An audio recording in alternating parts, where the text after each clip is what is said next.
थूक थुकाड़ी, लाग जाओ एक बारी कल्लू तमाशागीर के नाम पर ताली।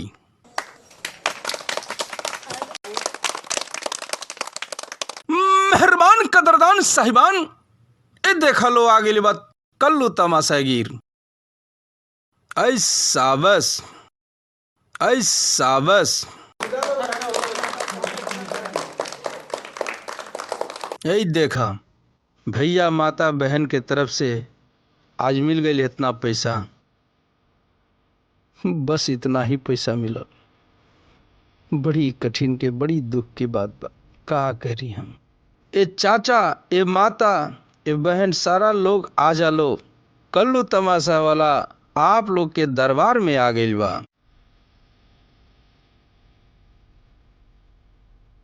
ए बच्चा लोग शाबाश, तो बजा दो लोग ताली।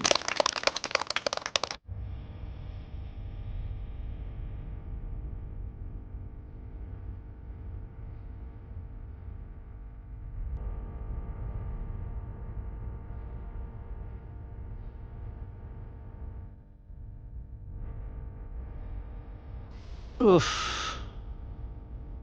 दिन भर मांगा तो सवे सिर, 2 घंटा मांगा तो सवे सिर। अच्छा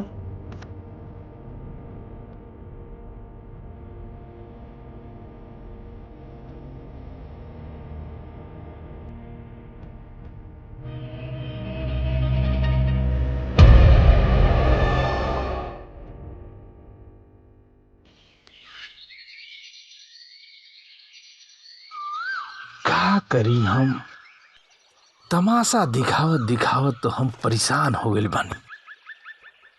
तब वो जाके 2 दिन के खर्चा ना होता। दिन भर मांगा तो सवे शेर, 1 घंटा मांगा तो सवे शेर। अरे का सोचा तड़ा कल्लू भाई, कबो राज दरबार में आपन तमाशा देखौले बड़ो? ना। राजा के मूड तोहार तमाशा कहीं पसंद आ जा तो तोहके तो मालामाल कई दी है। हाँ यार, हम तो कबो ये सोचले ही ना रहनी है। अच्छा तो आज हम राज दरबार में ही तमाशा दिखाए।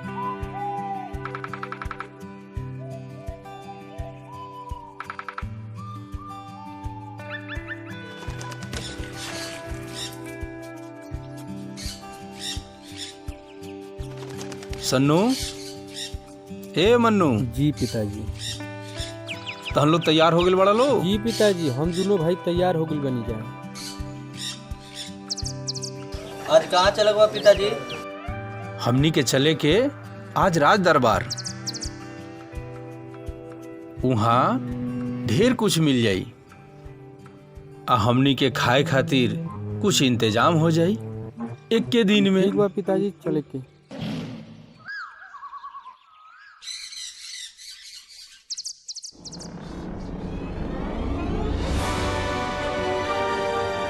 अरे रुको लो, कहाँ घुसल आवत लो? तू के हुआ लो, अंदर दरबार लगल बा। हमनी के तमाशा वाला ही जा, दरबार में तमाशा दिखावल चाहता नहीं जा। तब रुको लो, राजा साहब से परमिशन ले के पड़ी, बिना परमिशन के घुस जेबे लो। तहन लो रुको लो, हम अबे मंत्री जी से परमिशन लेके आवत लो। का बात बा हो?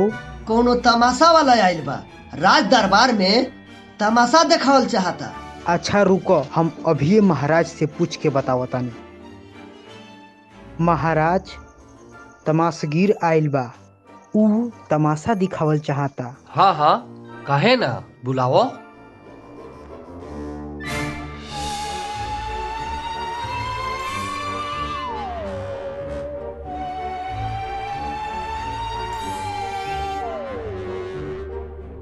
जा लो।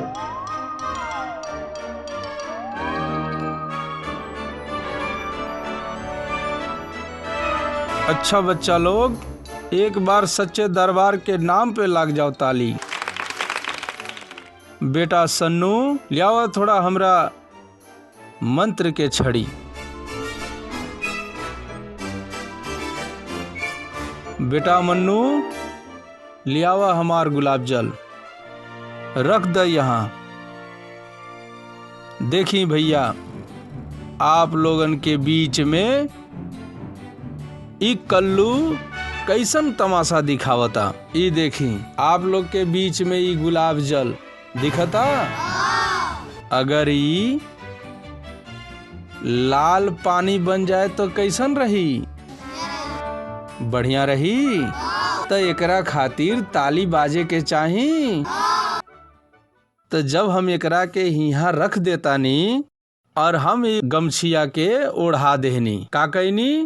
ओढ़ा देहनी। हम अपना ई लठिया से दाब देहनी। अब हम अपना ई मंत्र से के घुमावतानी। अब हम देखावतानी तई गुलाब के पानी और हम ई अब लठिया के फूक देहनी और एकरा से 3-4 बार घुमा देहनी। अभी का बने के चाही? लाल बने के चाही। एक बार जोर से बजा दलो ताली।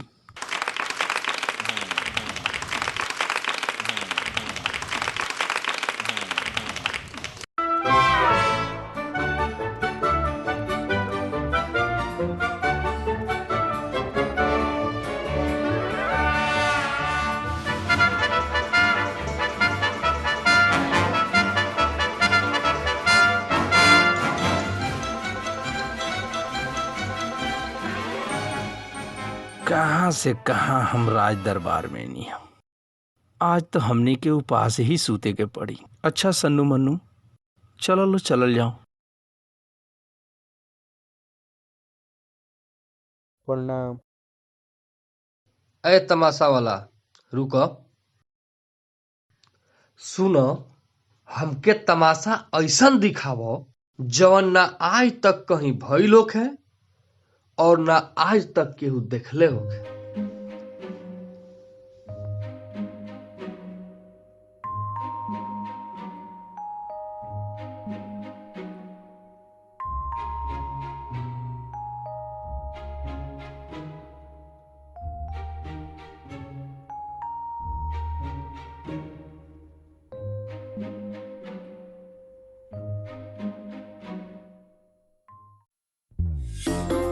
सन्नू मन्नू, तू लोग है सामान घर में रखा लो। हम अभी राज दरबार से आवतनी, ठीक बा?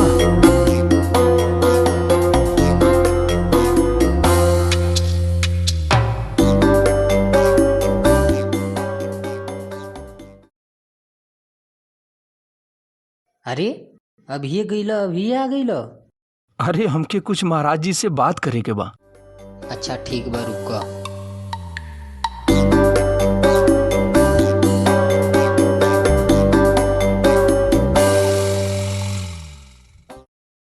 ठीक बा, जा महाराज जी बोलौनी हम।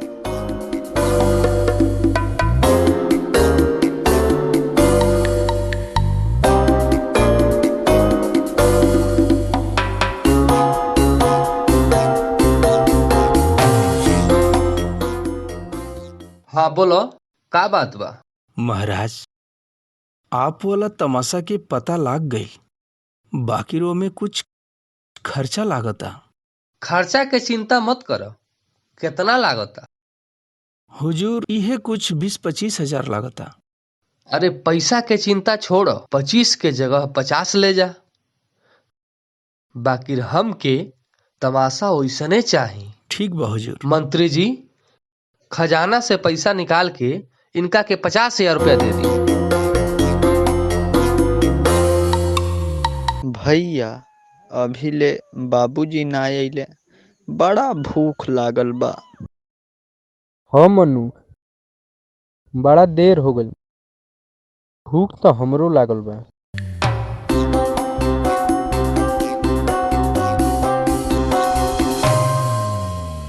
देखा लोग, अब हमनी के तमाशा देखावला के कौनो जरूरत नहीं है। इतना पैसा लिया देले बानी कि हमनी के घर बैठल ही खाइल जाई। बस एगो काम करी हलो, केहू से मत बताई हलो कि हम कहाँ बानी। जी पिताजी। ठीक बा? ठीक बा।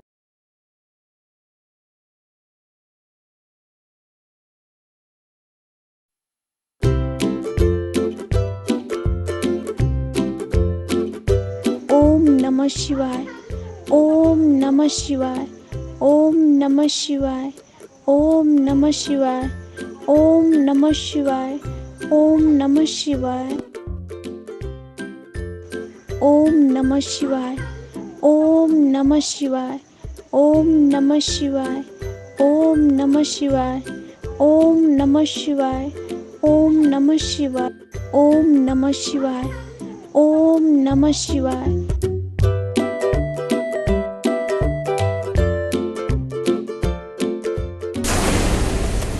अलख निरंजन, अलख निरंजन।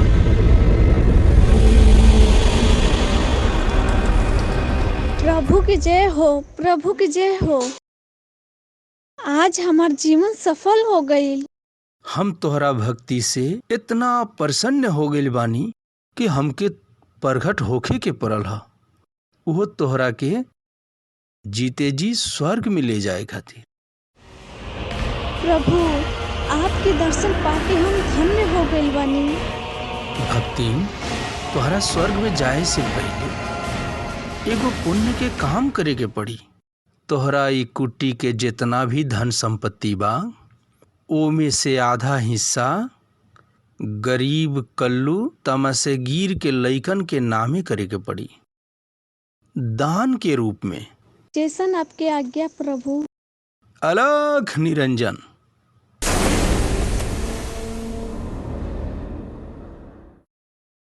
आज हम धन्य हो गइल बानी।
अरे भक्तिन, ये हम का सुनता नहीं। तू अपना सारा संपत्ति के आधा धन वो कल्लू तमाशा वाला के लइकन के नामे कर देलू। कम से कम एक बार हमो से तो बतौल रह तू। भगवान शिव जी के साक्षात दर्शन भइला के बाद इतना सूद बूद कहाँ से सरपंच जी। रात हमरा भक्ति से खुश होके भोले शंकर साक्षात हमके दर्शन दे देले रहनी है। और जान तनी काहे हमके जिंदा स्वर्ग में ले जाए खातिर। हे भक्तिन, अरे तोहरा चलते अगर हमहू के जीते जी स्वर्ग मिल जाई, इससे बढ़िया का चाही। देखो नाम मत कहियो। ओम नमः शिवाय। ओम नमः शिवाय। ओम ओम नमः शिवाय। ओम नमः शिवाय। ओम नमः शिवाय। ओम नमः शिवाय। ओम नमः शिवाय। ओम नमः शिवाय। ओम नमः ओम नमः शिवाय। ओम नमः शिवाय। ओम नमः ओम नमः शिवाय। अलख निरंजन। प्रभु की जय हो। प्रभु की जय हो। अरे भक्तिन, ये दूसरा के है?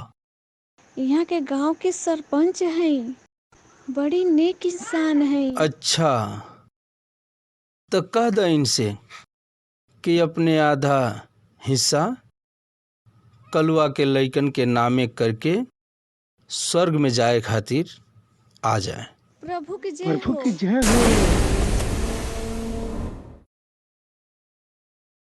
प्रभु की जय हो। प्रभु की जय हो। प्रभु की जय हो। ओम नमः शिवाय। ओम नमः शिवाय। ओम नमः शिवाय। ओम नमः शिवाय। ओम नमः शिवाय। ओम नमः शिवाय। ओम नमः शिवाय। ओम नमः शिवाय। ओम नमः शिवाय। ओम नमः शिवाय, ओम नमः शिवाय।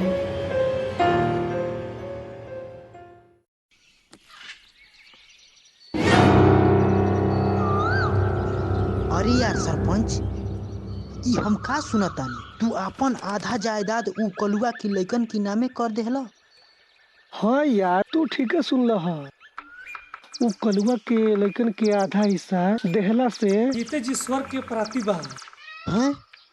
दान के दान आ जीते जी स्वर्ग के धाम। हमनी के जिंदगी एके साथे बितौनी जा, और आज तू हमके अकेले छोड़ के जा ताड़ा। हम भी तहरा साथे जीते जी स्वर्ग जाए। देखो ना मत करिया। ठीक बा, चलो।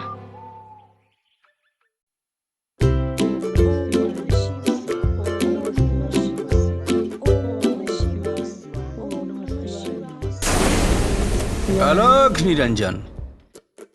प्रभु की जय हो। प्रभु जी की प्रभु की जय हो। भक्तिन, ये तीसरा के है? प्रभु, ई राज दरबार के मंत्री हुए।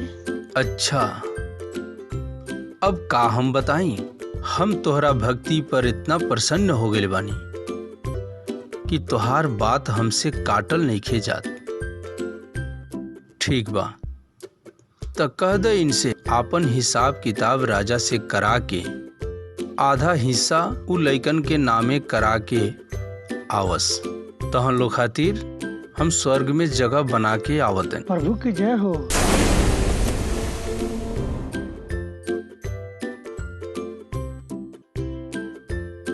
प्रभु की जय हो। ओम नमः शिवाय, ओम नमः शिवाय, ओम नमः शिवाय, ओम नमः शिवाय, ओम नमः शिवाय, ओम नमः शिवाय, ओम नमः शिवाय, ओम नमः शिवाय।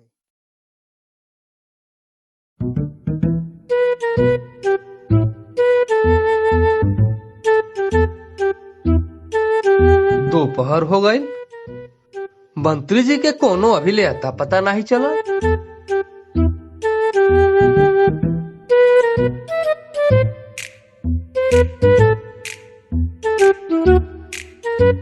ए राजा साहेब, हमार हिसाब कर दी। हमरा काम नहीं करे के। अच्छा अच्छा, आखिर का हो गई? जौन आदमी हमरा सामने नजर ना मिलावत रहल, आज हमसे सीधा मुंह बात करता। आखिर तो के का हो गइल बा? आप तक केवल एगो राज्य के महाराजा बानी, जे पूरा सृष्टि के मालिक बा। उसे हमार दर्शन हो गइल बा। उहो एगो अदना भक्तिन के चलते, जेकरा भक्ति के मिसाल प्रभु भोलेनाथ साक्षात दर्शन दे के सिद्ध कर दिहनी। आज हमनी के भगवान स्वयं स्वर्ग में ले जाए खातिर आएम। ए मंत्री जी, आखिर आज ना तक काल ई दुनिया छोड़ के जाही के बा। तू अपन पूरा हिसाब करा लो, चाहे तो ज्यादा ले लो, बाकी साथे हमहू के ले चलो। ओम नमः शिवाय, ओम नमः शिवाय, ओम नमः शिवाय, ओम नमः ओम नमः शिवाय, ओम नमः शिवाय, ओम नमः शिवाय, ओम ओम नमः नमः शिवाय, शिवाय, ओम नमः ओम नमः शिवाय, शिवाय, ओम नमः शिवाय, ओम नमः शिवाय, ओम नमः ओम नमः शिवाय। शिवाय। ओम अलग निरंजन। प्रभु की जय हो। प्रभु की जय हो। प्रभु की जय हो। प्रभु जी की जय हो। भक्तिन, ये चौथा के है? प्रभु, यहाँ के राजा हैं, बड़ी दयालु राजा हैं। तो ठीक बा, कह दे इनसे कि अपन आधा राजपाट उ कल्लू के लइकन के नामे कर दिस। जैसन आपके आज्ञा प्रभु। और हाँ भक्तिन, अब पांचवा केहू ना होके। जी प्रभु। थक गईनी हम स्वर्ग में जगह बना बना के। ना प्रभु, अब केहू ना आए। अलग निरंजन।